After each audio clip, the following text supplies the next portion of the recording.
from an audio sense. The meeting is also being streamed on YouTube.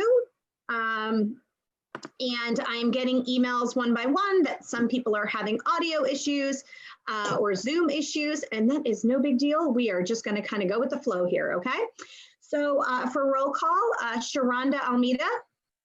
Sharonda is just coming into the meeting now. Okay, Here. great. Hi. And just so everyone knows, my Zoom is on 2 screens, so I'm doing my best. Okay, John Barrows. Keith Bergman, past president. Present. Karen Canfield. Here. Adam Chapdelaine, vice president. Here. Bob Cohen. Mayor Joseph Curtatone. I see George here. Indeed, I am here as his alternate, yes. Okay, great, thank you. Tom Daniel. I'm here. John DePriest. Here. Yolanda Greaves. Sandra Hackman, secretary. Here. Mo Handel. Jared, Mo was here. Jared Johnson. Tabor Keeley. Here. Oh, I'm sorry. Okay, sorry, things are. Hayes Morrison. Steve Olenoff. Yeah. Okay, great. And just so you know, if I missed you, if you were mute and I keep it going, just do it in the chat and we'll record you. Caitlin Pasafaro. How bad did I butcher that? No, you were great. I'm here. Oh, good. Okay, thank you, Caitlin. Appreciate it. George Proakis for Mayor Curtatone. Jenny Wright. All right. Vandana Rao. Yes. How'd I do? Not so good? No, Sorry. perfect. Oh, good. All right, good. Let's keep it going then. Sam Seidel. Sam was having issues. I don't know if he's on yet. Steve Silvera. Here. Great. Mayor Yvonne Spicer. Juan Vega. Yep, here. Great. Elaine. Here. Vanya. Yeah. Yep. All right. Only took 3 years for me. And me, Erin Wortman, president. And Jenny Past Raid has presidents. joined. Excuse me. Jenny Raid has joined the meeting. Hi, Jenny. And past presidents, Buzz Constable, I'm here. non-voting, and Rick Domino. I don't know if he's here. Also past president, non-voting. Great, thank you so much. And again, welcome to the newly elected who is here. So this is very easy. And I kind of know who's already going to go first, Tom. I'm just going to ask those newly elected that are present to just tell us a little bit about yourself and your hope and dreams for MAPC and the region for the upcoming year. Just really kind of quick. We just want to welcome you. So Tom Daniel, if you want to go and just kind of introduce yourself and go ahead. Sure. Happy to do so, Erin. Thank you, everyone. Great to see everyone, and so happy to be part of the committee. So I'm the Director of Planning and Community Development for the City of Salem. I'm from Massachusetts. My career started in Minneapolis, though. I went to grad school out there and worked for what was then the Redevelopment Authority, but became part of the city. Actually was sort of came to planning from a community organizing perspective, sort of a citizen planner. Went to grad school and really have been working with businesses and land use and community planning throughout. Prior to being in this position, I was a director up in Gloucester, and prior to that, I was here in Salem just working on economic development work. I worked a lot with MAPC over the years, both on planning studies and policy work. I really value MAPC and sort of the regional thinking that goes to it. Coming from my career starting in Minneapolis, where there's a lot of regional work, I see the value to that. And just in some of the COVID work that we're doing here, it's At the municipal level, it's hard when I know that what I'm trying to create, I know that my colleagues in Beverly and Peabody and Lynn, we're all trying to do the same thing. So to the extent that we can work together and simplify some things so we're not all reinventing the same wheels is great. And I think that for me, my interest in serving, it's really the value of equity and sort of the core value that MAPC has for that. That's something important to me personally, as well as professionally in my work here for the city of Salem. So I'm very focused on that, both for our work now with COVID response and responding to racial injustice and iniquities, and then also to the Metro 2050 plan. And just thrilled to be here with you. Look forward to getting to know you all better. Great. Thank you so much, Tom. That was really great. What a very interesting background, probably particularly in 2020. And I'm really glad that you decided to run and decided that you wanted to contribute in this way. Thank you. Thanks. So what I thought would be best now for Mark or Rebecca, but I think it's Mark, to just kind of describe briefly the role of the executive committee and kind of our structure of our meetings, even though it looks a little different this year than the past 17 or 18 years, Mark, you've been doing this, but that's planning, right? We just kind of pivot. So if you could just kind of share briefly, remind us who have been here before, and also obviously share with Tom kind of what we do and why we're important, I guess. So go ahead, Mark. Sure. I'll start off if Rebecca has anything to add. I know she will. So our structure has actually been the same for the entire time I've been here and many years prior to that, because it's determined by our statute. There are 4 representatives from cities plus the city of Boston, 5 representatives from towns, 5 representatives from agencies, which we call ex officio, which literally means from the office, but does not mean not voting. They vote just like everybody else. And 5 from our gubernatorial appointees. Then the entire council elects the 4 officers, and the immediate past president is a voting member of the executive committee. The way the statute reads, the council is really our board of directors, but functionally the executive committee is our board of directors. The council approves a relatively small number of high-level decisions. They meet 3 times a year, but the executive committee is obviously a smaller, I think a more nimble organization, particularly during Zoom times, and we meet on a monthly basis. One of the great things about this executive committee is that people run for it and want to be on it. We almost always have competitive elections, which I think is a good thing.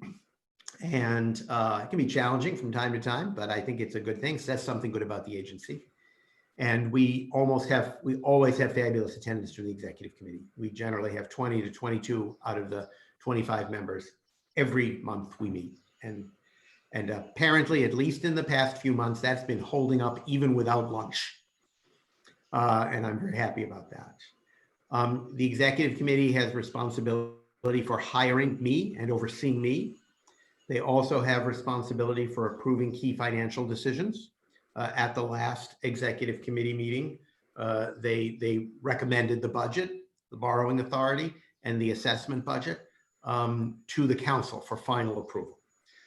There is always a financial report from the treasurer at every executive committee meeting.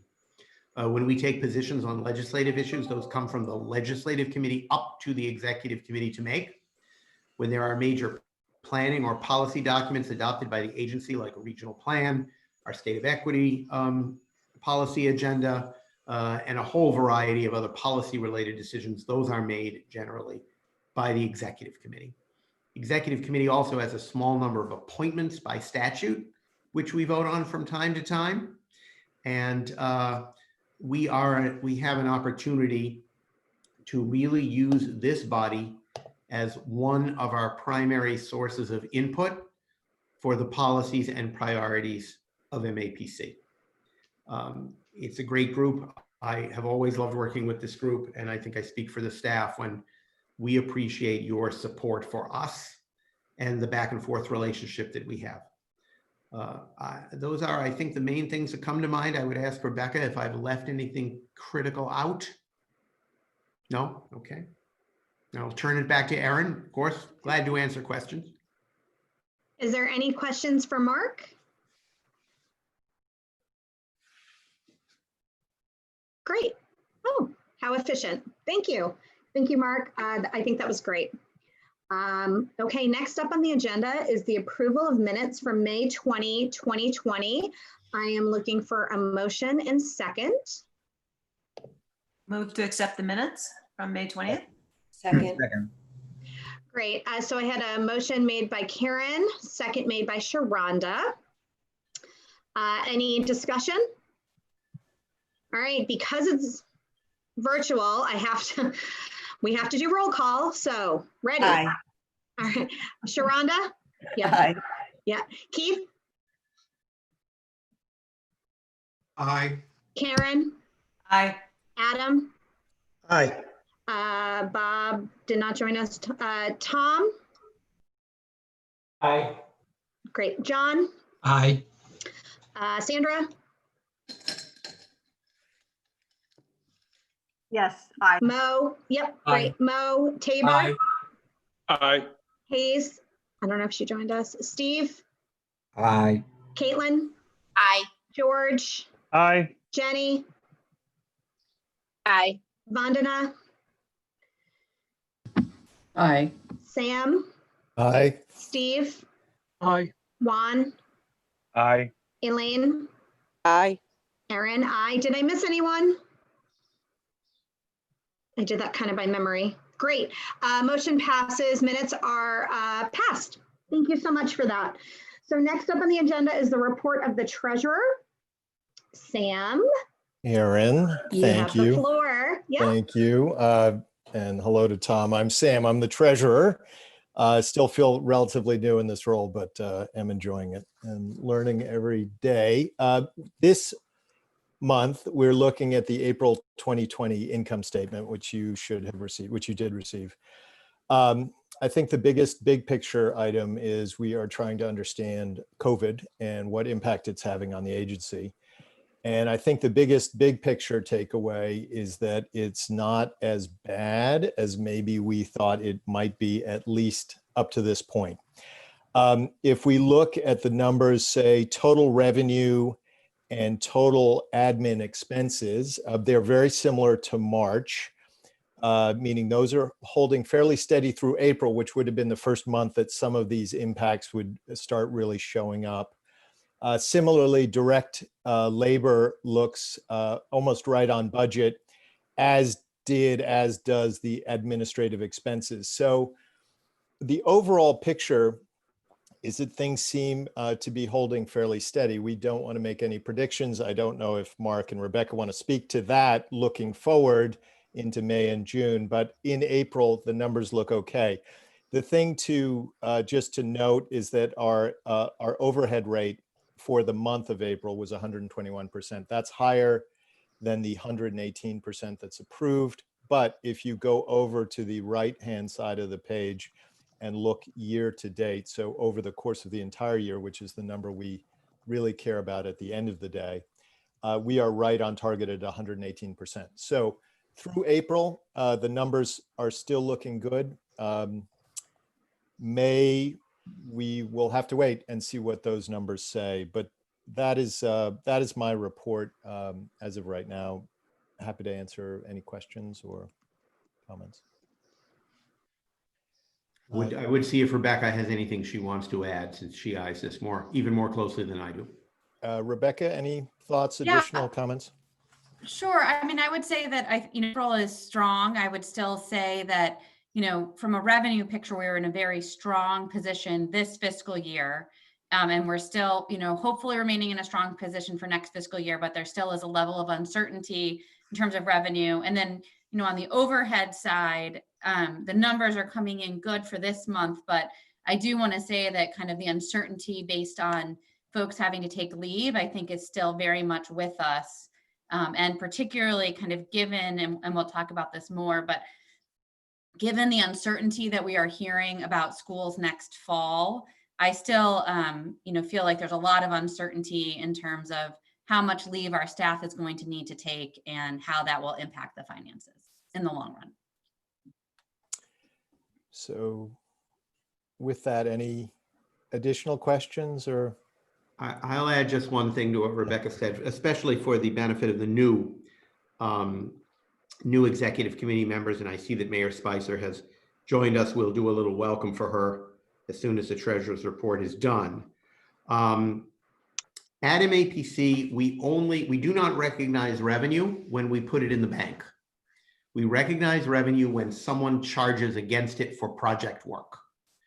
And there are complicated reasons for that, most of which have to do with federal accounting, because actually the single largest source of money at MAPC, it sometimes surprises people, is money that comes directly or indirectly from the federal government. If people have to take leave, then that doesn't, they can't charge against projects and direct work during that period of time. And so they become in effect an overhead expense, which is, makes it difficult. It's not only puts pressure on the overhead budget, but it also means that their hours are not charging to recognize other revenue. So that in sort of a thumbnail way is one of the challenges we face with the fact that the expanded sick leave and FMLA, both of which were approved by Congress and both of which we deeply support, do not have any mechanism available for public entities to reimburse themselves through the tax system. A private company can reimburse itself for those additional expenses through the tax system. Public agencies cannot.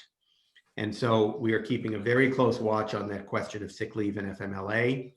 It is going to be very, very much affected by what happens with the schools in the fall. And so it is just, the cause of constant wakefulness on that issue, which will affect our budget. But that having been said, it is much better that April was strong than if it were not strong. And we really weren't sure because it was the first full month in the work from home period. And to be perfectly honest, it turned out better than we expected. Hopefully we'll be able to continue that going forward. And that gives you much more information than I would have been able to give you. I think Karen raised her hand. Is that right? Karen, do you have a question or a comment? Partly because I think it's fun to do that. I wonder if there's tracking of sort of pipeline contracts, because there's, I would imagine, a lag. Somebody's going to be interested in the project. They have to go through their process to get there. Has that been tracked over time? Because I'm more concerned that the impact from April is really going to be felt in August. Is there any sense of that or any tracking that is able to be done? Year to year kind of stuff. We're going to let Mark and Rebecca speak to that, I think, more accurately than me. I have some thoughts, but I'd let Rebecca go first. Sure. I think, the way that we handle that in this year's budget, and it's important to remember that we always do two budgets. We do a budget at the beginning of the fiscal year, which is really our best estimate. And then we do a mid-year budget, which is really more 2/3 of the way into the year, which is really a true up of what contracts came in. Mm-hmm. And I would just remind everyone in this year's budget, we were incredibly conservative, particularly in the area around local contracts, because I do think that's one place where we will see a decline. And we previously had what we called miscellaneous sections under a number of different departments, because we knew that any given number of contracts would come in.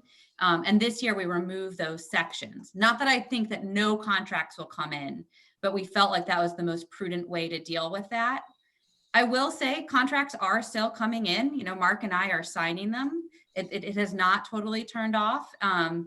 And so I think, we'll just have to wait and see and monitor it closely. We're doing that, kind of quarterly checking in on where did we think we would be and where are we? But, I feel confident that our conservative budget that we put forward and that we just adopted with the council, we will be able to maintain. Thank you. Mark, did you want to add to that? No, I think that's a full answer. Yeah. And Karen, I would just say, I think, and I've heard that in the finance committee, it's this fiscal year upcoming is one thing. It may have a totally different picture even 1 year out. So I think people are aware of that and thinking about it, paying attention to it. Seeing no other questions, I would entertain a motion to accept the treasurer's report. I move that we accept it. I hear Tabor. Do I hear a second on that? Second. John. And I guess we have to do a roll call on this. Is that right, Yes. Aaron? Okay. Yes, I'm and gonna- I can run that for you. Sam, Okay, if sure. you That wish. that would be great. Yeah, one wanna- person Yeah. doing all that. So that motion was made by Tabor and that was seconded by John DePreez. So everyone unmute. Here we go. Sharonda?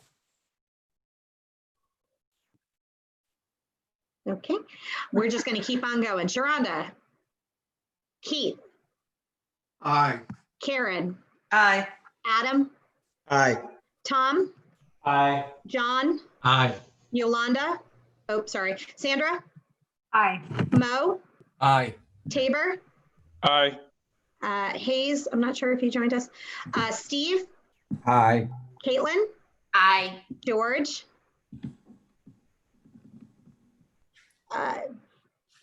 Jenny? Aye. Vandana? Yes. Aye. Sam? Yes, Steve? Aye. Mayor Spicer? Yes. Juan? Aye.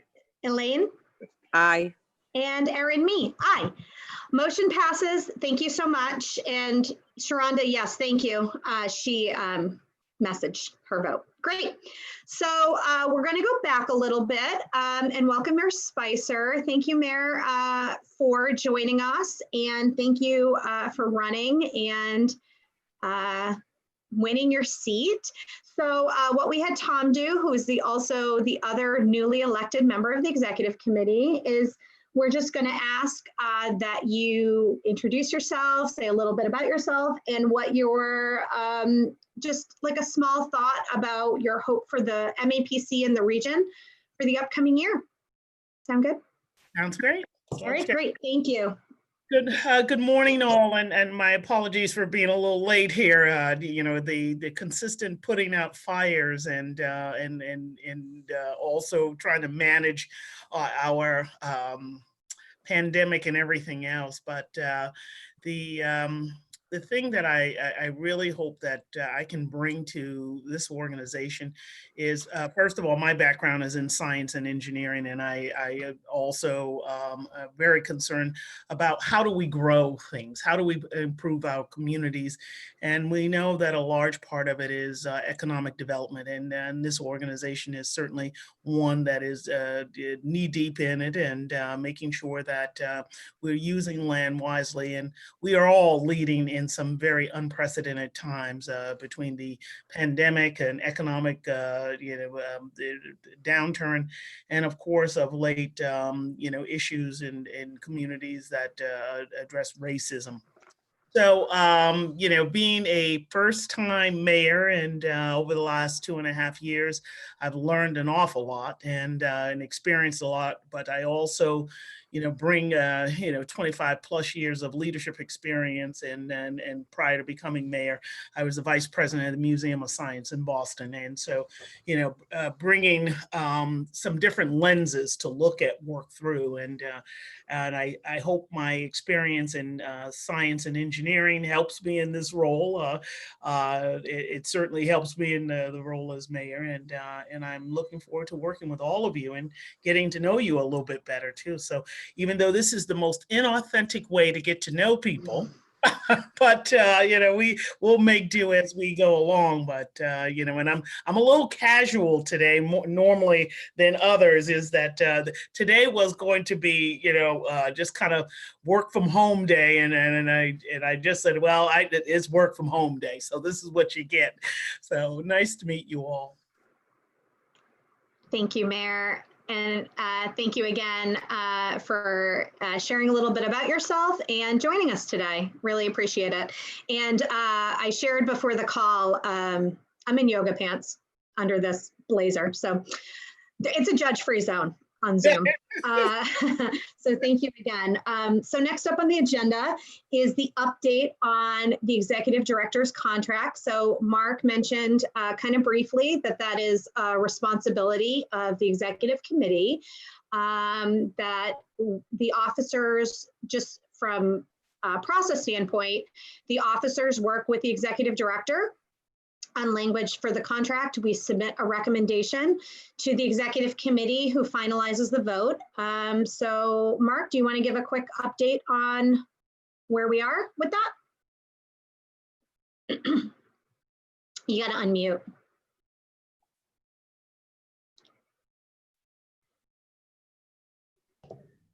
I think I expected you to do that, Erin. Oh, I'm sorry. I'm happy to do that. I can do that. That's fine. I'm the alleged director, so. No, you are until July 1. No, Yeah. just kidding. Okay, so I will give that update. So the officers have been working with Mark since March. So we have an internal timeline that the executive director is responsible annually to give self-assessment, a self-reflection. Obviously, we actually started it in person. And then we went to a virtual kind of conversation and discussion.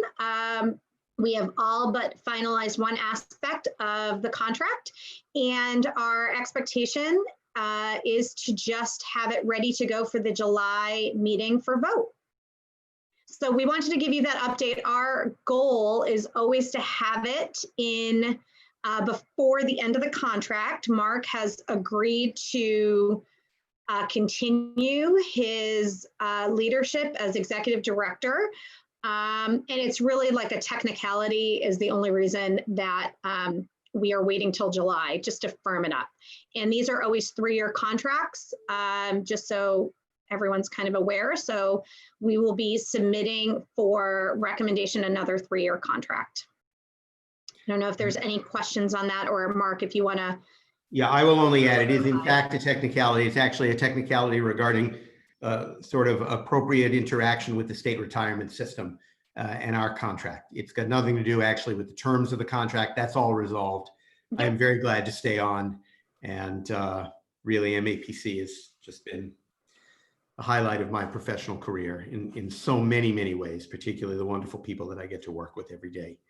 I just wish I were closer to them physically than is actually the case at the moment. So we just wanted to kind of straighten out that legal issue in regard to retirement, and that can be done. I've actually, Erin doesn't know this, gotten an appropriate, I've gotten an opinion on how to handle that. So we should definitely have the contract before you for approval at the July meeting. Great. I think Sandra had her hand up first, and then I see Keith and Juan. So we'll go in that order. So Sandra, go ahead. Thanks, Erin. I'm just gonna clarify that it's a 3-year contract, so that you already did that. So thanks. I don't have anything to add. Great. Thanks. Keith?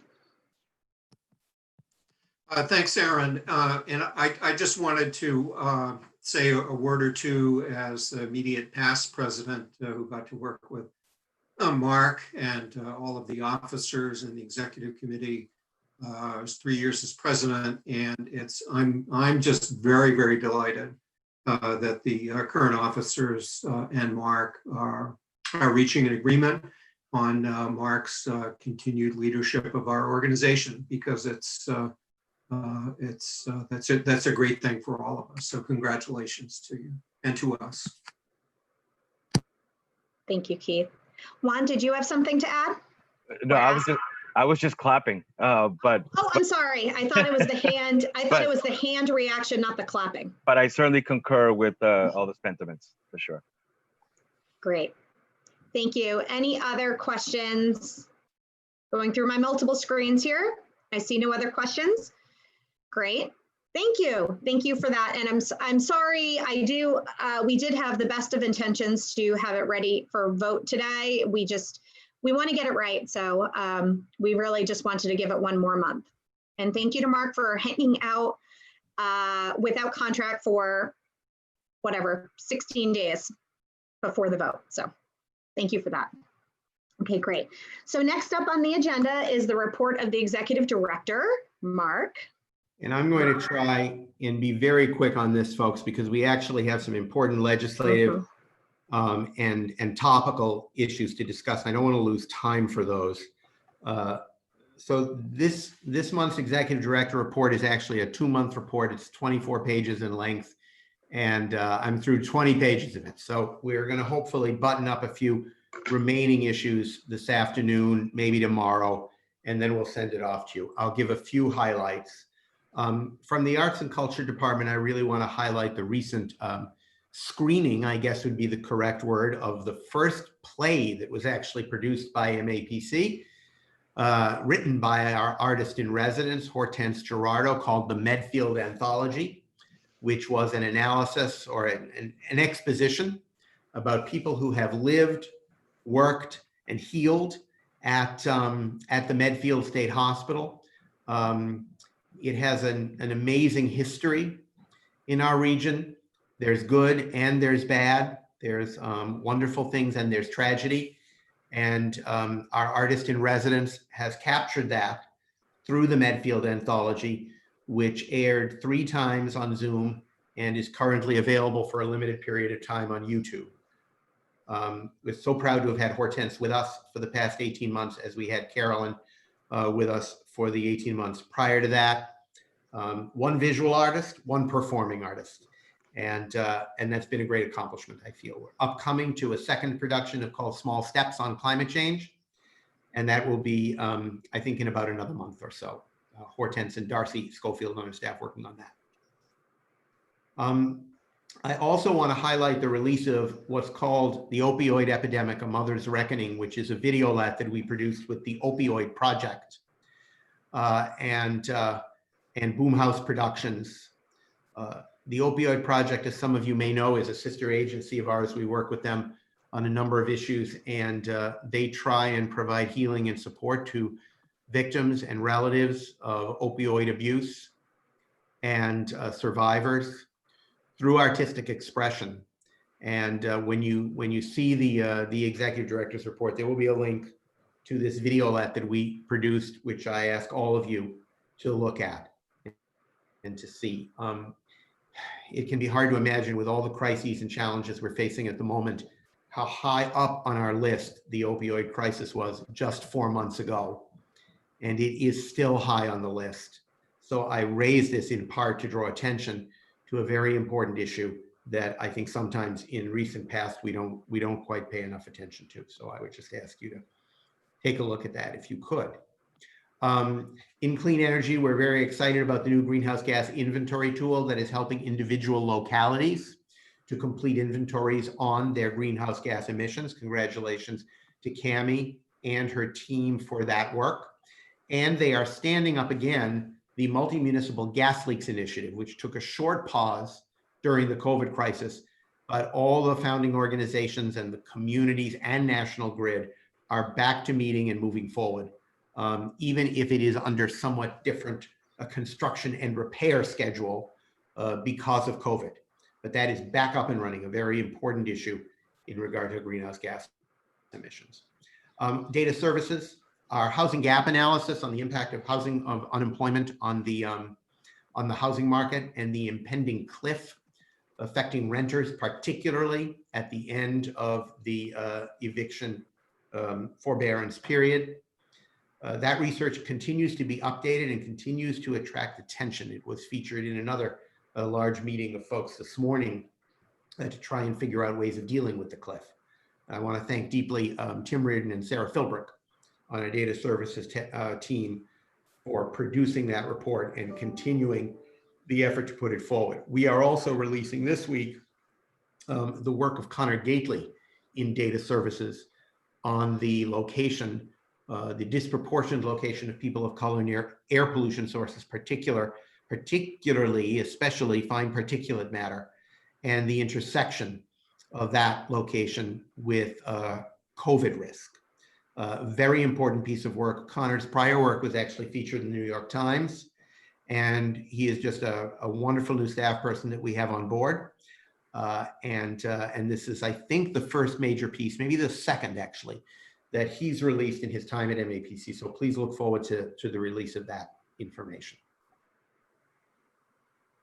I want to announce for both sort of government affairs and environment success in finally getting FEMA to postpone the deadline for map approval for a series of communities, especially in our region and to the south, that had to approve their new FEMA maps by various dates in June or July or risk the loss of national flood insurance in their communities. It's a very, very serious issue. Leah Robbins, particularly in government affairs, and the staff and environment have been working on this issue, and we are continuing to pursue a legislative solution to this so that select boards will, in some cases in town meeting communities, select boards will be able to approve those maps. But in the meantime, FEMA has given us a 6-month reprieve. That was not easy to get. They're a little hard to move off the dime sometimes, but in this case, they did. So a big thank you for that work. Most of the work on government affairs I'm not going to touch on at the moment because it will come up in the legislative response or in the legislative section. So we'll just pause on that for the moment. I want to say one overall thing about the land use department, which of course, along with data services, is our larger department. You will see so many projects mentioned in the report. I'm not going to name any single one of them. I just want to say that the land use staff has done a nothing short of astounding job keeping those projects moving forward through their conversations with municipal officials, their one-on-ones with community groups and community representing just individuals, and their virtual meetings of all kinds and flavors. The community engagement staff has helped tremendously with this as well. But if you're looking at that, at the strength of the April financial report, it's very heavily a result of the land use staff keeping their projects moving when a lot of people thought 2 months ago, including me, that they were just going to stall out for a while. And it's just been a tremendous amount of work by Mark Rassicott, by Ralph, by Betsy, by Karina, by the entire team. And I want to congratulate and thank them for that. You'll see the details on all the individual projects as you take a look at the report later on. In municipal collaboration, there's a lot going on, but I only want to point out one thing. I've said it before, it bears saying again. We can now total up some of the numbers of the incredible work of our Health and Medical Coordinating Coalition staff and other staff in municipal collaboration and public health who pitched in, because the HMCC work, particularly responding for the need for personal protective equipment and other gear during the COVID crisis, reached just an amazing level. We had 866 resource requests, 330 pages to the duty officer, and 954 emails requesting assistance and guidance. Our team has worked to procure all manner of PPE and other equipment, ventilators, gloves, masks, sanitizers, face shields, thermometers, you name it, from over 150 vendors, all of it very, very difficult to obtain, and gotten it to the hospitals, to the nursing homes, to the first responders in our region. These are, I've said it before, they are our frontline heroes. I probably can't name everybody, but at least in municipal collaboration, I'll name Dan Witz, Austin Murray, Amy Riley, Carolyn Gray, and Lauren Sachs, and others I know have been involved from other departments, particularly public health. They all deserve our thanks and our appreciation. And speaking of the public health team, they have continued to provide all manner of support to our local public health departments. And most recently, I want to draw attention to the efforts that, that they are undertaking in 4 communities: Framingham, Everett, Revere, and Chelsea. I'm sorry, and Lynn, excuse me, to expand on the ground testing capabilities and tracing capabilities. We are seeing relatively low infection numbers right now, but we all know that we have to monitor that and we have to be ready for the fall. And the way to do that is through robust testing. That responsibility as often falls on the municipalities as it does on the state. And we have decided to really focus on those 4 communities, and we'll expand it if we can, to try and help them to expand their local testing facilities and capacity. So I want to thank the folks at Public Health for that as well. The Metro Common process is going forward smartly. We have our action area meetings beginning this week on 3 of the 5 action areas, 2 meetings a week for 3 weeks running. bringing people in to review the action areas and to come up with challenges and opportunities and early ideas on public policy recommendations. I'm also very proud of the fact that that first effort is led by Lizzie Grobel. The second effort is led by Lizzie Wayant, and that is we have already completed the drafts of 8 of our topical policy recommendation chapters. They are drafts. They are out for they will be out for review, and we intentionally wanted to start that earlier in the planning process than we did during Metro Future to give really a long period of time for those to be reviewed, added to, and improved.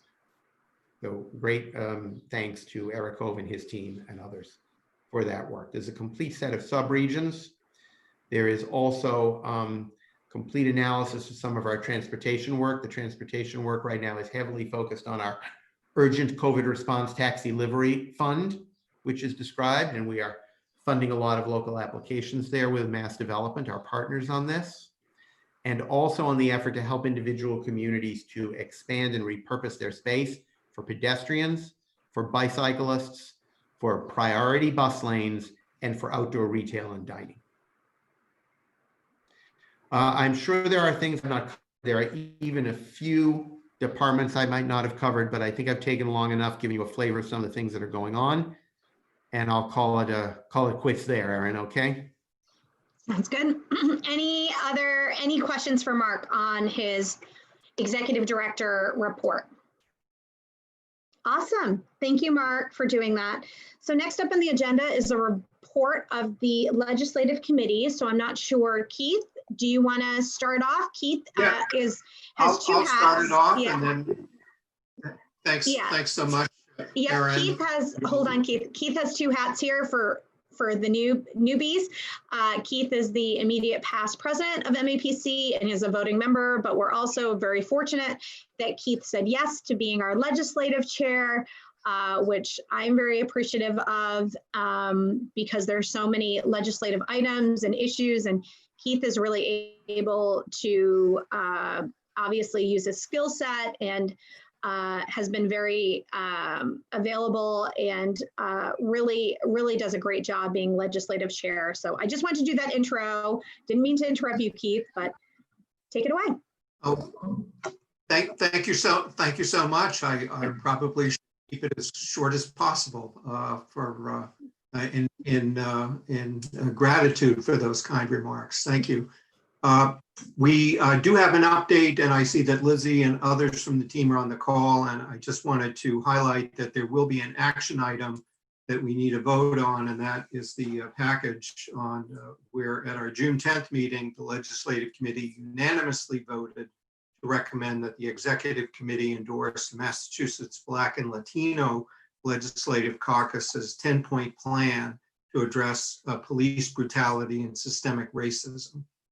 That is, there are some other items on the agenda first before that, but that will be a vote that we're taking, and I'll turn it over to Lizzie. Great, thanks, Keith. And I'm going to be quick about some of these updates so that we have time for our conversation about the Black and Latino Legislative Caucus 10-point plan. But I wanted to kind of let folks know a little bit about sort of timing of things, what we're hearing inside the State House, and what at least we're hearing is still outstanding and what they hope to tackle. So there had been some conversation early on, if folks remember, that it seemed like the legislature might actually extend this legislative session and go beyond July 31st. It does not seem like that is the current plan of folks in the building. It does seem like right now the legislature will end their formal sessions on July 31st, but that they might also come back early, or sort of during the informal session, come back in September to sort of finish out the rest of this session. And I think the reason for that is kind of goes hand in hand for what we're hearing on the state budget. Obviously, there's a lot of fiscal uncertainty this year. It does seem like there is going to be somewhere around, estimates are around a $6 billion revenue loss from what we'd anticipated at the start when we were doing our revenue projections for this fiscal year. And it does seem as though the legislature is poised to do either a 1-month budget or a 2-month budget.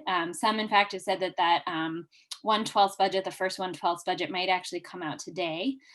So we, those numbers, those 1/12 budgets or those 2-month budgets typically reflect funding allocations from the previous fiscal year. So they don't typically make changes. It kind of carries over the revenue estimates from the previous year.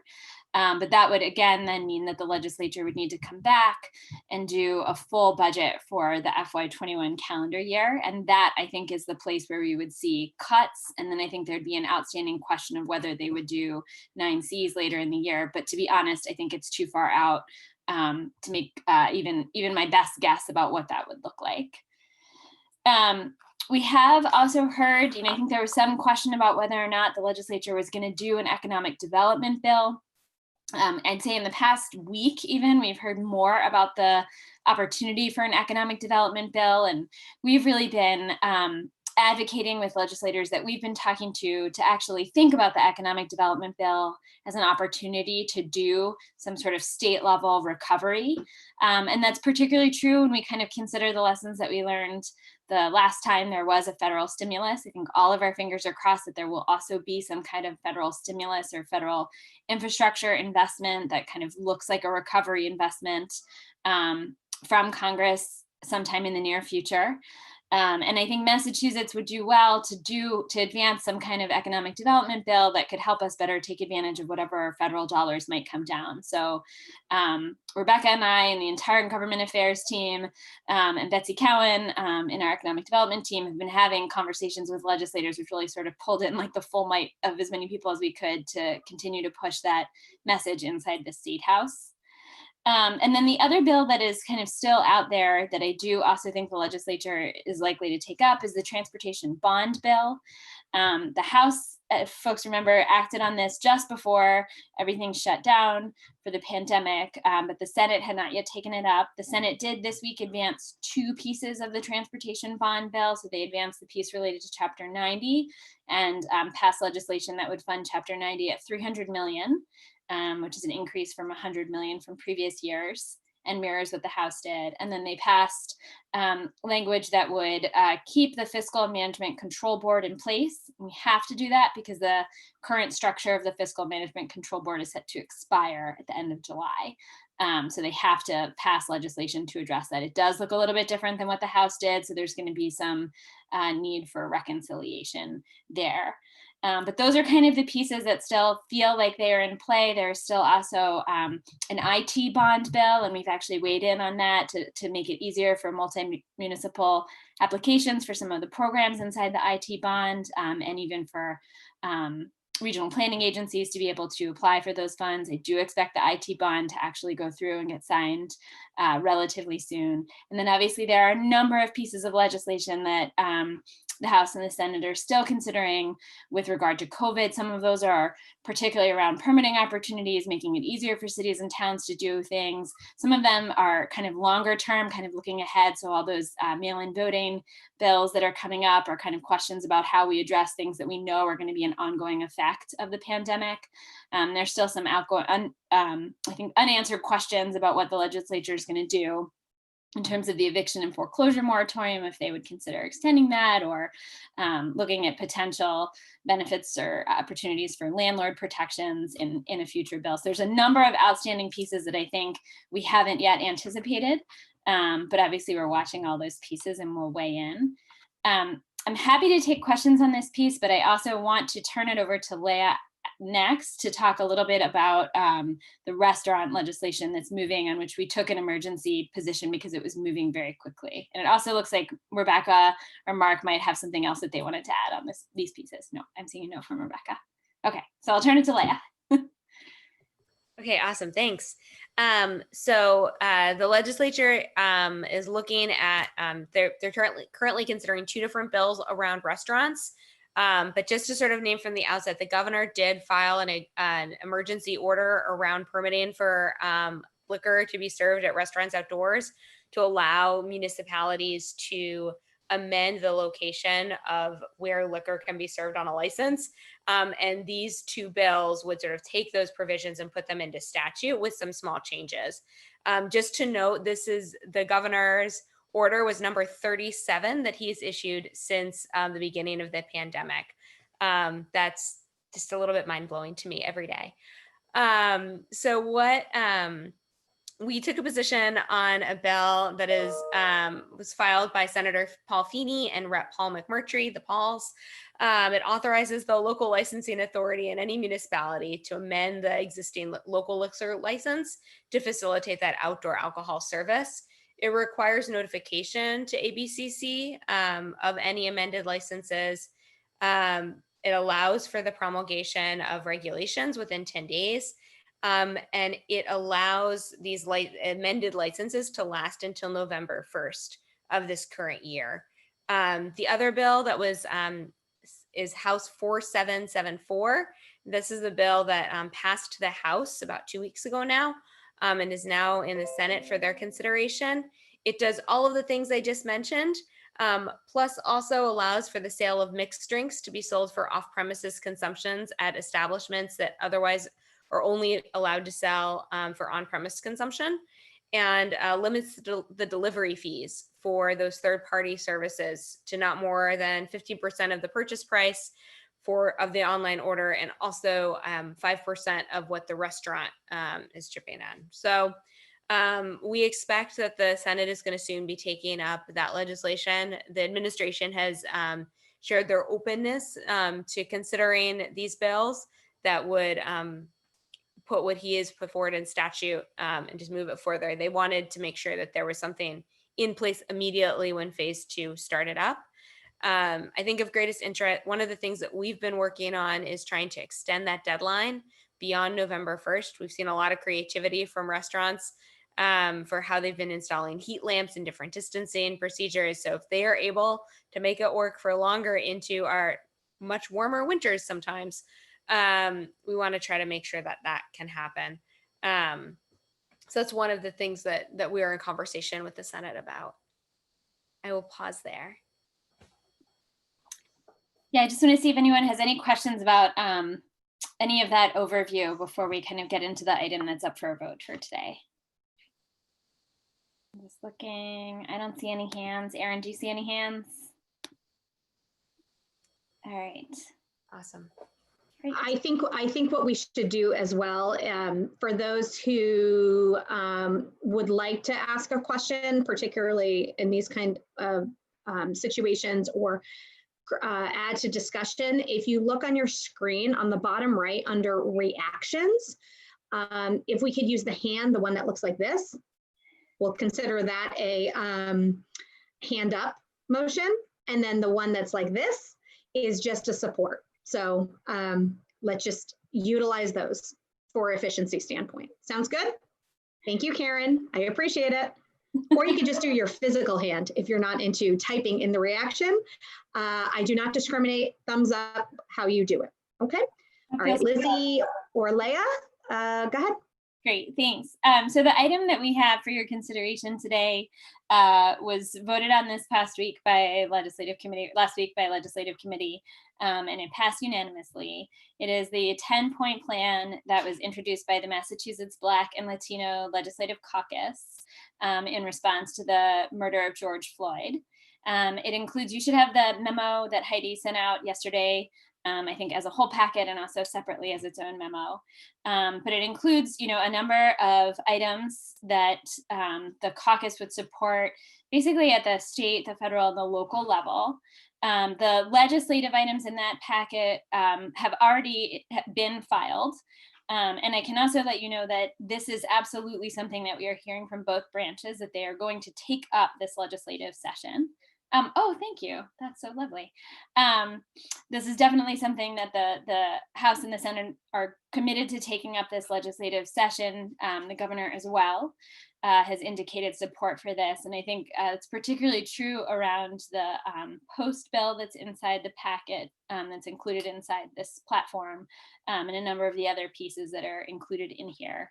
You should also know that at the same time, we are working with a number of mayors and managers through the MAPC region, sort of a number of mayors and managers through Metro Mayors, but a handful of others throughout our region. They have also asked us to help them consider some steps that they could take in support of police reforms. in their communities and at a regional level. And so we had a meeting last week. We have another meeting later this week to discuss next steps and action steps on that. And that document does also, those mayors and managers, again, they haven't signed anything yet, but have indicated some support for this particular platform that we have before you today. So we wanted to bring it up for discussion and conversation. I am sure that Rebecca and Mark both have something that they'd like to add before we open it up for conversation. So I will turn it over to them to see which one wants to go next.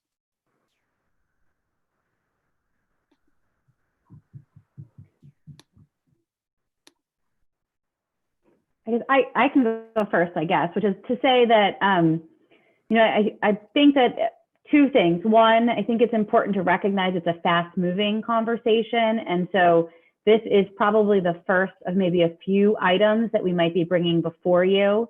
Already, since we took this vote on Wednesday, there has been movement from both the governor and, as Lizzie mentioned, the House and the Senate. At the same time, we're also, really trying to engage with our municipal leaders on this and hear from them on their experiences and things they would also like to see added to a package. And so I could envision some of those items coming up, things that are on the table that we're not ready to take a vote on today, or, in particular, some changes to arbitration and how you can really have disciplinary actions that allow you to, appropriately remove police officers who are not performing up to standards. But we didn't feel like those were yet ripe and ready for full endorsement of the executive committee. So I just wanted to let everyone know that this is our first kind of step in, trying to weigh in on these issues. Sorry, I had a little difficulty with my unmute button there before. Sorry, I didn't respond, Lizzie, earlier on. I was also watching the screen for Heidi's document. We have a little bit later in the conversation, we're going to talk about these issues more holistically, although it's a brief amount of time. I would say that this 10-point plan is actually sort of noteworthy for its modesty. It is really only a beginning series of steps. It's a mixture of federal, local, and state legislative items, but obviously we're bringing it before you because it involves legislative items and because it is put forward by the legislative caucus. I don't think we probably need to go through each and every item individually. It's a little bit of a long list. I feel it is appropriate for us to approve it as a package. I also want to emphasize to people that in the normal course of things, particularly the new members of the executive committee, in the normal course of things, when we endorse something, the staff is still empowered to work on amendments and also to work on the issue of, amendments don't always come from us. They sometimes come from other people, and it's necessary for us to deal with those sometimes in a very quick basis. We say we are an organization committed to equity. Occasionally, that commitment gets challenged and tested. This is an opportunity to meet that challenge and to be supporters of leaders of color in our state with whom we work every day on lots of issues because they're legislators and who are now asking for our support at this critical time for this package. And I strongly, strongly urge the executive committee to follow the recommendation of the legislative committee and endorse the proposal. Thank you, Mark. And Lizzie, if it's okay, I'll call on people. Sandra, I saw your, Sandra, question or comment?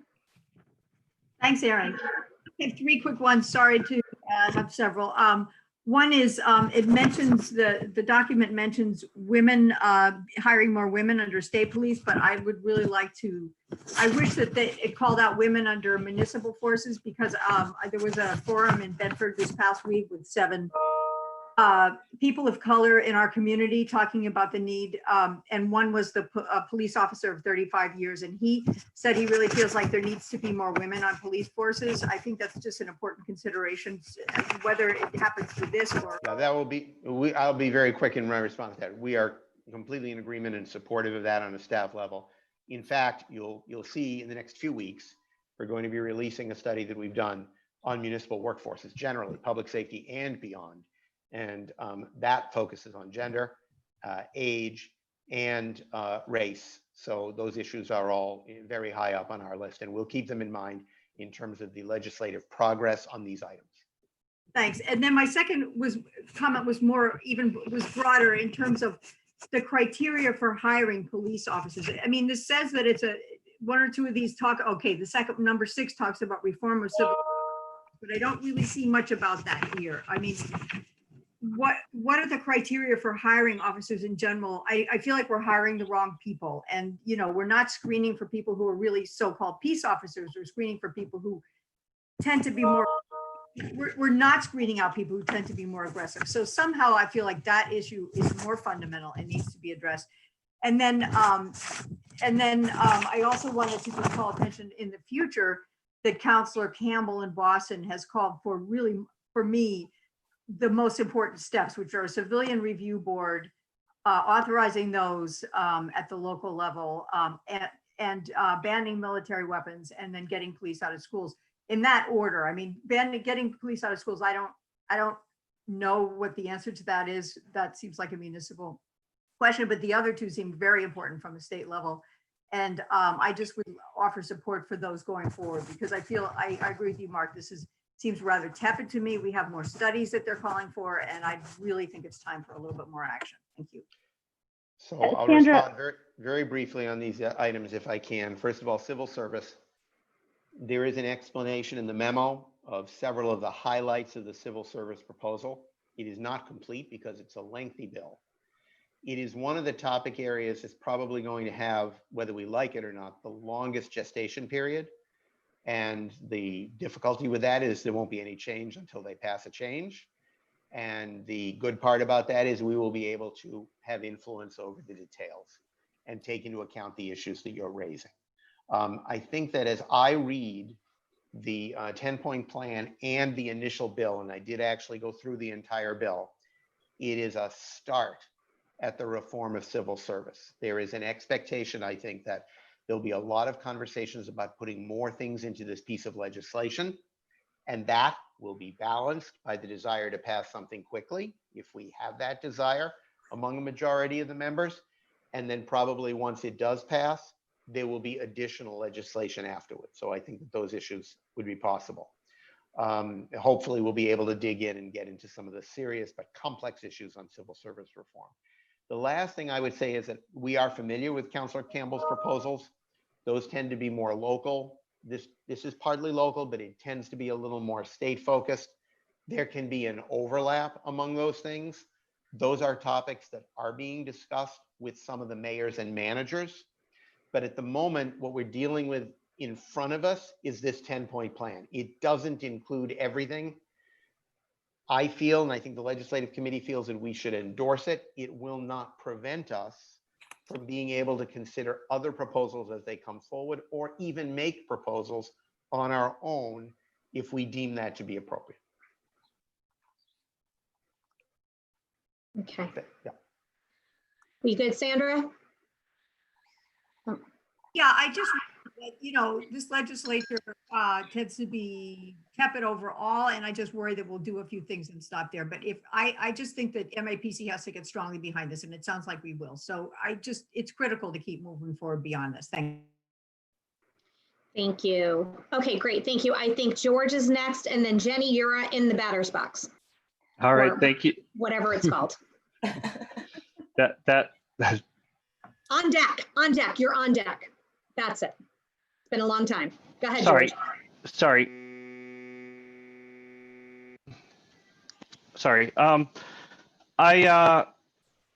Two things I wanted to kind of add on the civil service front, mainly related to conversations that have been ongoing with Mayor Curtatone. And I mean, one was actually in a Boston Globe article yesterday.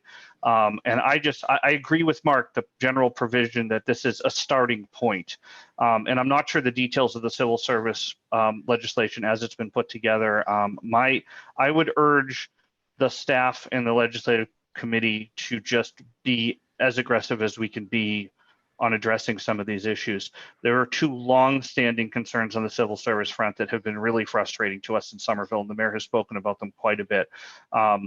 One relates to the union contract side of things, and simply that as long as body cams remain a negotiating item in union contracts, and as long as those then end up in an arbitration position where the arbitrating board decides to not grant the cities the capacity to do it, it limits our ability to deal with a very straightforward a strategy for being able to understand better what's going on in police disputes.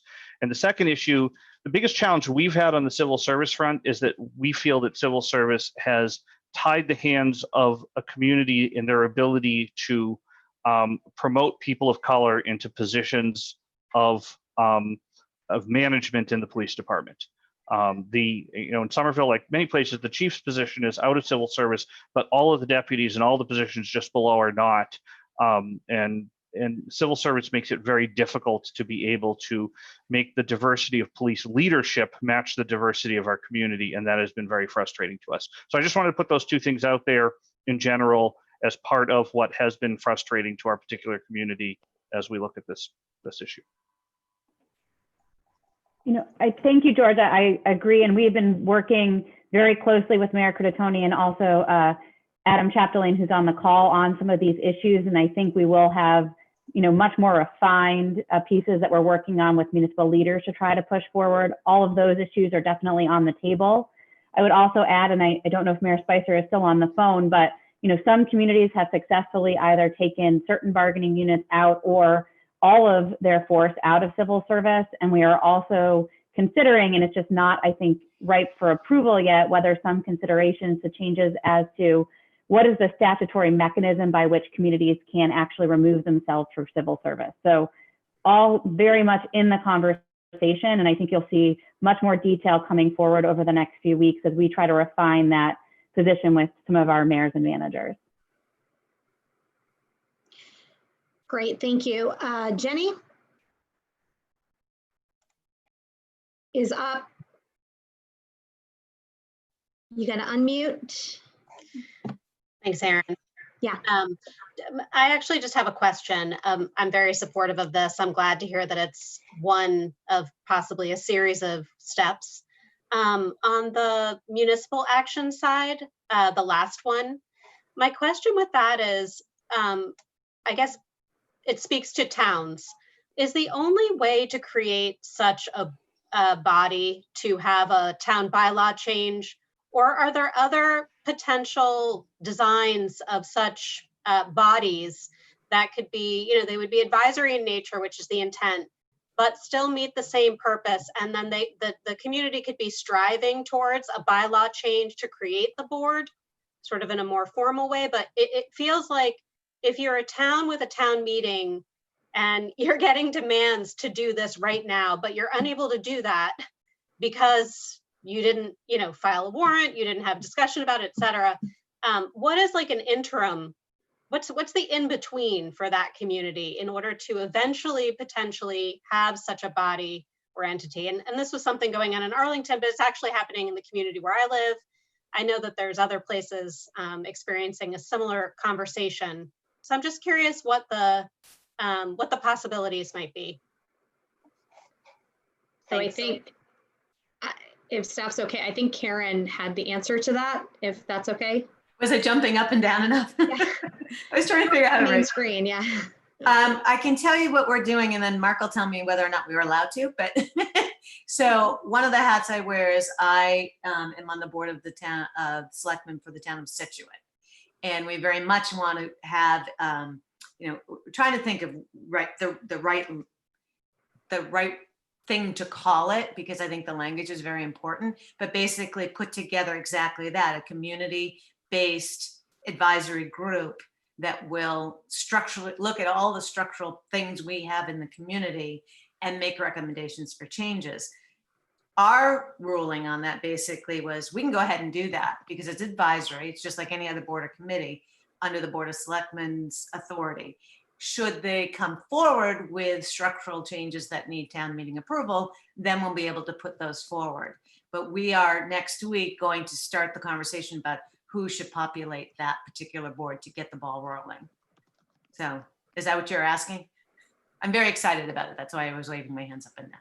That was exactly where I was going, was sort of it would be an advisory body, but it would be on the way to becoming a more formal body. Well, I don't even know if we're going to end up making it a formal body. Our objective is to create recommendations that are actionable, whether it's in the police department, in the school department, in Board of Health, wherever something needs to be addressed, they'll be charged with making those recommendations, and then we'll figure out the mechanism to activate those. That's our hope. But it's a good idea to think about a permanent body. I don't think we've gotten that far in our thinking yet. My reason for asking the question was because number 10 in this list seemed to be very specific, and I just wondered if there was a way to, maybe it's okay, but this is just what I'm communicating, is that I don't know that it would necessarily look like that right away, and it might be a little bit more advisory than a more formal board or commission. So that was just my comment and question. Thanks. Thank you. And thank you both. So in this order, I have Sharonda, you're up, and Mayor Spicer, you're up on deck next. And then on deck is Adam so far. So Sharonda, go ahead. Hi, thank you.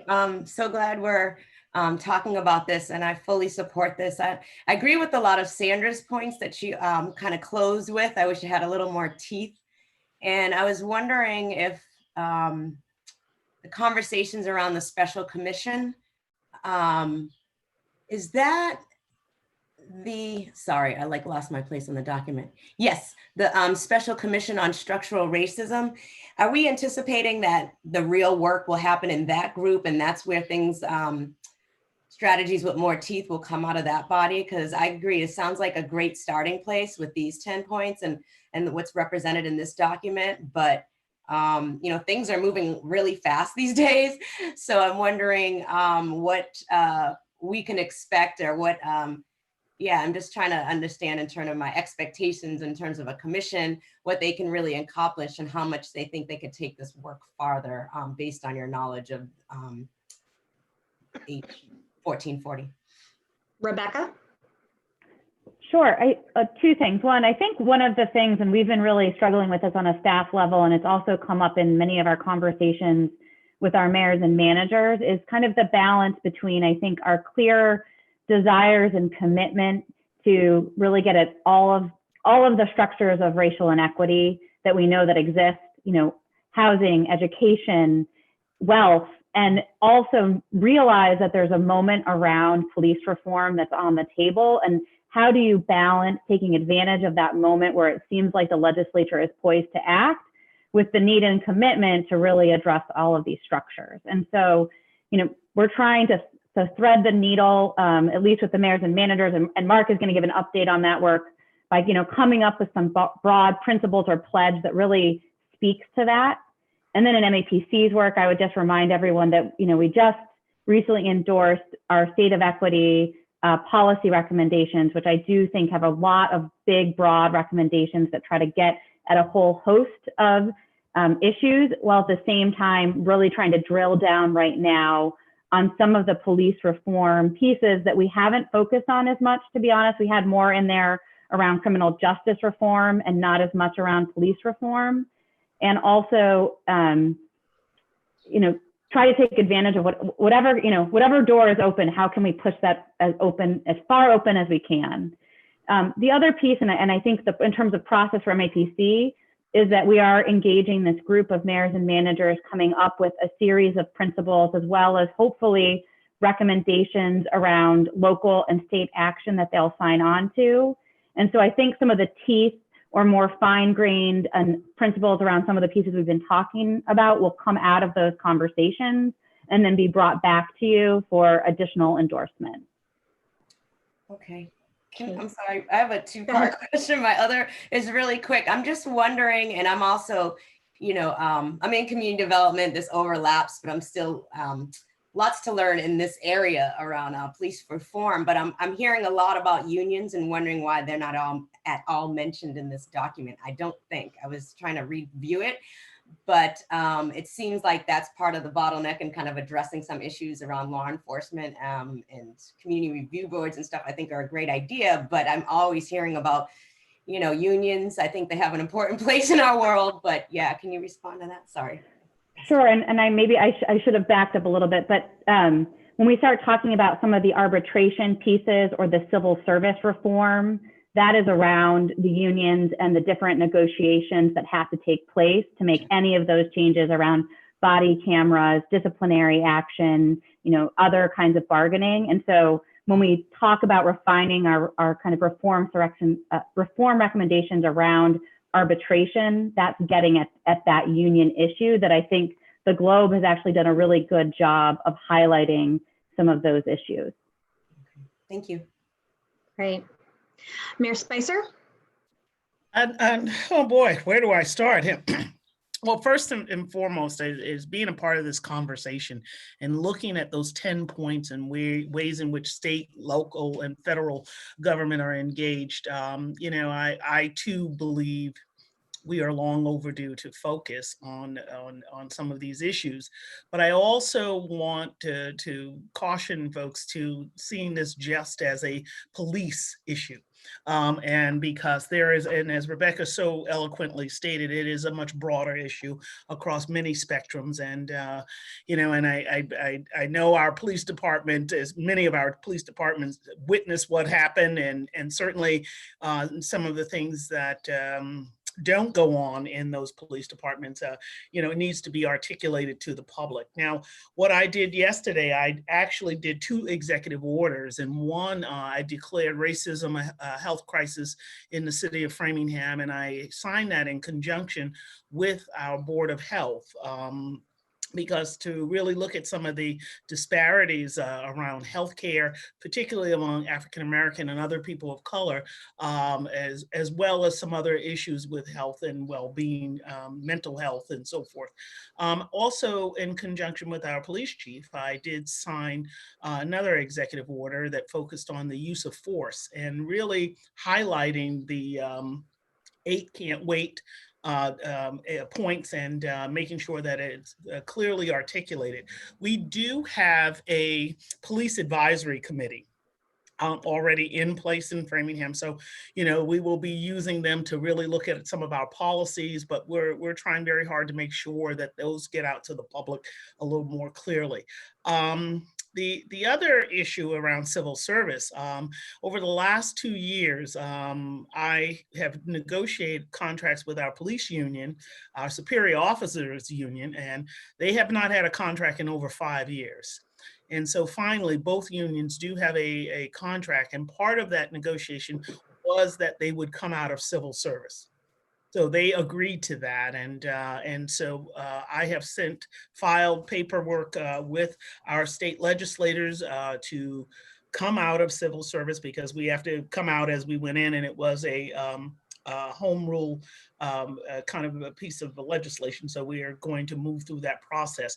And it certainly will give us a lot more flexibility to hire a much more diverse police force. It will be able to pull from across the country that we're not able to do right now. So the limitations of civil service has long handcuffed us.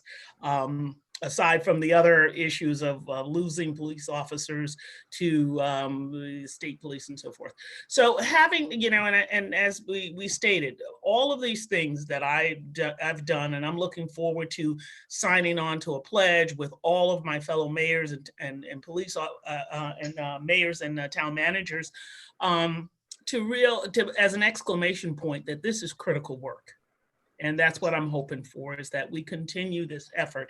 The notion of police officers in schools, I actually have had several conversations with parents and superintendent, and we're going to have another group meeting next week to talk about the notion of police officers in schools and the impact on, and particularly of children of color, the fear factor, and some pretty horrific things I've been hearing about that has happened in some schools. And when I look at some of the punitive things that happen to children, 80% of the discipline is rendered to children of color. And that's an issue. So it's really starting to unpack some deeper seated issues. And I just and in every forum that I'm in, I want to remind people that racism is systemic and it's ingrained in the fabric of this country. And so we have to own that in order to move beyond that. And so those are the kinds of things that, we need to look at. And that's one thing I'm doing in my community. By the way, my community is 70% white. And it's only a very small percentage of African-American people live in Framingham, but they have embraced, we need to do better. We see that we have some challenges, and that's what I'm trying my best to do, is to empower beyond police brutality, but really look at it holistically of all of the structures that we have in place that really does not reflect our society. And then it's just a matter, and of course I had the emails that, what can I do, Mayor Spicer? I want to do something to be helpful. And the first thing is that, and how do I know when I'm looking at a problem? Just ask yourself, would you accept that for yourself? Would you accept that for your children? And, so it's really trying to empower people to be better allies and active anti-racist, because that's a whole nother continuum of work that needs to be done. So we are just at the beginning of the work, but the good news is we are acknowledging that the work needs to get done. And that's what I'm hoping for, is that, and it will continue. So I'm happy to answer other questions. I did send both executive orders to MAPC, and they'll be able to distribute it to everyone. So that'll, if you want to have a look for your respective communities. Great. Thank you, Mayor. And Adam, I think you're next. And if, and then after Tabor, if possible, if we could just kind of wrap up, because we do need to take action, and I want to be respectful of people's time. And I try not to run meetings too long, but I know that the conversation, we would all like the conversation to continue. But Adam? So I'll thank you, Erin. I'll be very brief. Let me start with a motion to support, so we can get that formally made. The 10-point plan. I want to say three quick things. One, I fully support the 10-point plan. If the Black and Latino caucus want to advance this and our legislative committee has endorsed it, I think we should endorse it as many have said, a first step. Totally agreeing with Mayor Spicer. Policing is just one aspect of systemic racism, but it is the aspect that has the national attention right now, and making progress is something I think we can do. Related to that, I think it's important to underscore what several others have said, that this 10-point plan is probably not enough. It's a good start, but it's not enough.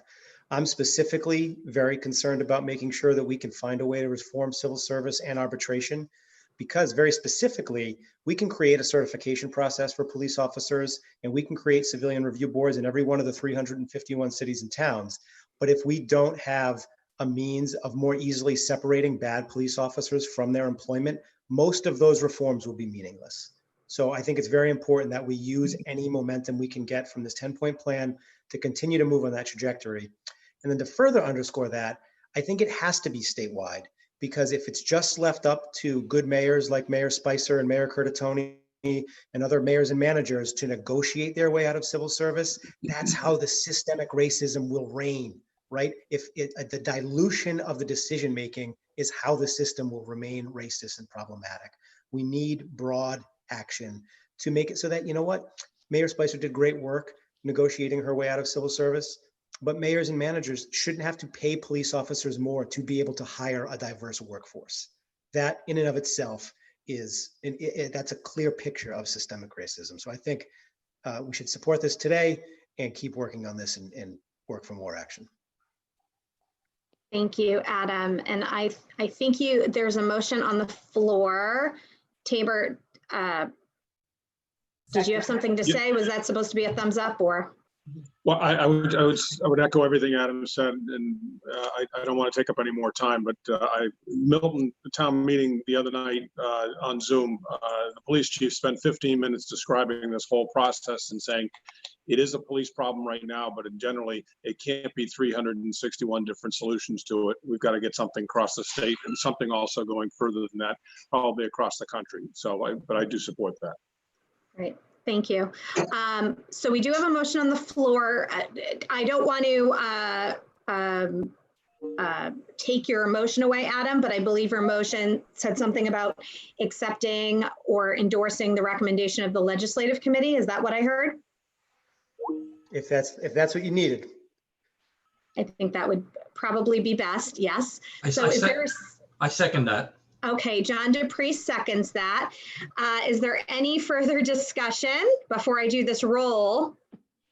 Real quick. Okay, great. Thank you. And I am, my attendance list is freezing on my computer, but that is no problem because we are resilient people. Okay. So, all right, here we go. Ready? Everyone unmute, if you will, please. Sharonda. Aye. Keith. Aye. Karen. Aye. Adam. Aye. Tom. Aye. John. Aye. Sandra. Did you aye, Sandra? Yes, okay. I'm seeing your nod. Great. Tabor. Aye. Steve. Aye. Caitlin. George. Aye. Jennifer. Aye. Sorry, Jenny. Vandana. Although I'm really supportive of this, I will need to abstain considering what I'm representing. I understand. Thank you. Sam. Aye. Steve. Aye. Mayor Spicer. Aye. Juan. Abstain. Got it. Elaine. My representative vote is abstained. My personal vote is a great big yay. Okay, and Erin, that's me. I say yes, so that the motion passes with 3 abstentions. Those abstentions, I think, were captured. So that was Vandana, Juan, and Elaine because they are representative. Thank you so much. Thank you so much for that discussion, and thank you so much for that support, that supporting vote. So next up, I understand we're at 1:02. I know some people have to leave, and thank you for the thumbs up. But we're going to be super quick on this. Can I have an update on the COVID response activities briefly from whoever's going to do that? Yeah. That's Rebecca. I'll go very quickly. I think folks have heard a lot, although it has, been a month since we've met before. The things I would add, Mark talked a lot about the testing work we're doing, really trying to get at some testing desert. We're also doing a lot of work around reopening and supporting our small businesses. Betsy Cowan and her team pulled together an application of 22 communities, non-entitlement communities, to apply for CDBG funds to support micro enterprises. And so really great work coming up with that regional application. Additionally, we've already pulled together an application to the EEDA to try to get more funding to the region to help support our small businesses. And we're doing a lot of work with communities thinking about permitting. We had a webinar on, thinking about shared streets, and next week we have a webinar on permitting. Over 270 people showed up for our first webinar, and so we continue to, try to spread the best practices out there quickly for folks that are trying to think about how do we reuse our public realm spaces to support restaurants, retail, walking, biking, as well as thinking about increased usage for bus lanes. So lots of work happening. I think I'll leave it there in the sake of time, and maybe we can do a more robust update at our next meeting. Great. Any questions? Great, thank you so much. Next up on the agenda is the update on issues of police brutality and broader issues of racial equity. I'm not sure. Well, I'm going to do that, but we've been discussing it for the last half hour. So again, I don't want to keep people too long. I guess I would say just two points to add to the conversation that's already happened. I know that we are all highly confident that we are in a special moment in the United States. There seems to be broad support for change, and we have a certain amount of hopefulness or even demand in our heart that that change occur. There are plenty of people just waiting for the moment to pass and quite confident that they can delay change through that period of time. A lot of them are elected officials in Massachusetts. I think they're a minority, but they're there. The likelihood in the legislature is always greater to do less than it is to do more. And I say this not to bum people out. I say it to just point out to folks that if we want to seize this opportunity, not just us as an agency, but I think all of us as people committed to change in our country, we need to stick with it. We need to be forceful. We need to come up with more ideas. We need to build allies, make calls to each other, keep protesting with a big P or a small p, and not let it fade, because it fades when we let it fade. And, you know, part of the dynamic even is, all right, the legislature's not staying in session, but if they're leaving on the 31st of June or July, and then coming back in September, how do things look in September compared to how they look in July? Timing is always critical. And, you know, it is my hope that through this conversation and through this vote and through votes that this organization has taken previously, for example, on the state of equity policy agenda, which was mentioned earlier, that we're just going to keep with it. And we're going to add detail, and we're going to bring more people along, and we're going to do some really active listening to leaders of color, and see where they would like us to move. I am not the world's best listener. You all know me very well. I got to get better at that. I think all of us do, a lot of us do. And we just have to stick with it.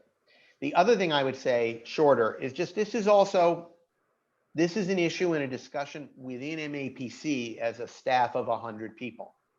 A lot of the conversations that we have about race and equity are about our own organization, the things we work on, our personnel policies, how power is distributed, how implicit bias influences activities at our agency like any other agency.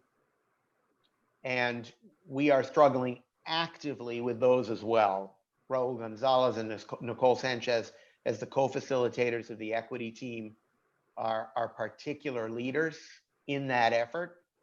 And Rebecca and I spend a lot of time thinking about it, acting upon it, communicating with them and with other members of the staff about it. And there is a different conversation going on in the last 2 weeks than there was before.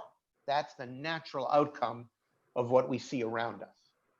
So I just wanted to make those 2 points and to let people know that I hope this will be, I wouldn't say the beginning, but a point of continuation for this perhaps most important point in our country. Great. Thank you, Mark, on that. Any questions for Mark? Okay, just a couple quick things before I'm entertaining the motion to adjourn. First up, the date of our next executive committee meeting is July 15th, Wednesday, July 15th. We kind of talked about a little bit earlier what things to expect on from that agenda, but obviously we'll send out the packet ahead of time. And also, I just want to, I don't believe there's any other business not known at the time of the posting. But I do want to do a quick thank you to IT and the community engagement staff, and obviously all of MAPC, but particularly them for this meeting. We are live on YouTube right now and moving forward. And I know that having a Zoom hosting a Zoom is not easy. Hosting a public Zoom is particularly not easy, and making sure that it looks very easy is probably the hardest task of all. So thank you for doing that, all of you. I really appreciate that, and we couldn't do it without you. So with that being said, if there's nothing else, I would love to entertain a motion to adjourn if someone wants to. Okay, John DePriest is going to make that motion. Thank you, John. Who wants to second that? Wants to come off mute? Second. Tom, your first action as a new meeting member. Thank you. Thank you so much. What a momentous occasion. All right. So we have a motion and second on the floor. Let me pull up my list here. I know a ton of people have left, but if you will just entertain me for 20 more seconds. And I'm just going to run through the list and just blurt it out when you can, okay? Sharonda? Keith? Karen? Yes. Okay, great. Adam left, Bob, Tom, Aye. John, Yes. Sandra, Tabor left, Steve, Yes. Caitlin, I think you left, George, Jenny, Sam, Aye. Steve, Aye. Mayor Spicer, Aye. Juan, Aye. Elaine, Aye. and me, I say aye. Okay, meeting adjourned at 1:10. Thank you again, everyone, and I will see you on the 15th of July. All right.